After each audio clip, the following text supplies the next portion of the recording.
name's Tyler, I'm from Leeds. DJ now. Tizzy, DJ Tizzy. Easy.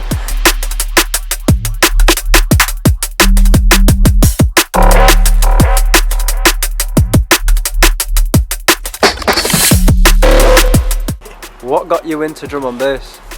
I first started listening to it in 2018, 17, going out with mates, partying, and then started mixing about 2 years ago. Like, have you always been like Leeds local for like the rave scene? Yeah. I've been in Leeds, been going since I was 18, like I said, a long time ago. Now 22, so yeah, I've been going for a long time. And what would you say is like your best rave spot in Leeds, like? Beaverworks, 100%, without a doubt. And what is it about Beaverworks that you like about it? So many rooms, so many people. It's all like the same people every time. It's perfect. And what would you say is like your best act that you've gone to go see? Jesus Christ, seen many. I don't know. Actually, Headaches at fucking what's it called? Hi-Fi Club. A long time ago. COVID times. Sweet one. Well, this has been Sunset Sounds, and you've been Tizzy.